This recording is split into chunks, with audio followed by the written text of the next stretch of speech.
Hi hello guys, welcome back to my channel. അങ്ങനെ തിരുവോണത്തിന് അന്ന് പൂക്കളിടാൻ ഞാൻ ഒറ്റയ്ക്കായതുകൊണ്ട് തന്നെ ഞാൻ രാവിലെ 5:30 എഴുന്നിട്ട് എന്റെ പരിപാടിയൊക്കെ സ്റ്റാർട്ട് ചെയ്തിട്ടുണ്ട്. അങ്ങനെ പൂക്ക് ഇട്ടോണ്ടിരുന്നപ്പോഴത്തേക്ക് അച്ചാച്ചൻ വന്നു. ഓൾറെഡി അമ്മമ്മ കിച്ചണിൽ സദ്യക്കുള്ള പരിപാടിയൊക്കെ സ്റ്റാർട്ട് ചെയ്തിട്ടുണ്ട് കേട്ടോ. അങ്ങനെ ഞാൻ ഫൈനലി ഒരു 9:30 ആയപ്പോഴത്തേക്കും പൂക്കളൊക്കെ ഇട്ട് സെറ്റാക്കി. അതൊക്കെ കഴിഞ്ഞ് ഞാൻ നേരെ പോയി കുളിച്ച് രാവിലത്തെ ഭക്ഷണമൊക്കെ കഴിച്ച് കഴിഞ്ഞപ്പോഴത്തേക്കും ഇത് അമ്മമ്മ ഓൾമോസ്റ്റ് ഇത്രയധികം ഐറ്റംസ് റെഡിയാക്കി, അവിയലും തോരനും കൂട്ടുകറിയൊക്കെ. അത് കഴിഞ്ഞപ്പോഴത്തേക്കും അമ്മ എത്തി, അമ്മയും കൂടിയിട്ടുണ്ട് സദ്യയുടെ പരിപാടിയിലൊക്കെ.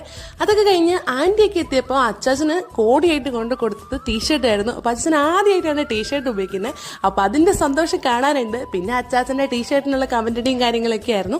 അങ്ങനെ അതൊക്കെ കഴിഞ്ഞ് ഉച്ചയായപ്പോൾ ഞങ്ങൾ സദ്യ കഴിച്ചു. ഞങ്ങളുടെ ഓണസദ്യയിൽ ഇറച്ചിയും മീനൊക്കെ ഉണ്ട് കേട്ടോ. അതുകൊണ്ട് തന്നെ കറക്റ്റ് സദ്യ എന്ന് പറയാൻ അറിയില്ല, എന്തായാലും അടിപൊളിയായിരുന്നു. അതൊക്കെ കഴിഞ്ഞ് ഞങ്ങളൊരു ഫാമിലി ഫോട്ടോയൊക്കെ എടുത്ത് എല്ലാവരും വർത്താനമൊക്കെ പറഞ്ഞ് ഒരു ഗ്ലാസ് പായസം കൂടെ കുടിച്ചു കഴിഞ്ഞാൽ ഞങ്ങളുടെ ഓണപരിപാടി വൈൻഡപ്പ് ചെയ്യാം.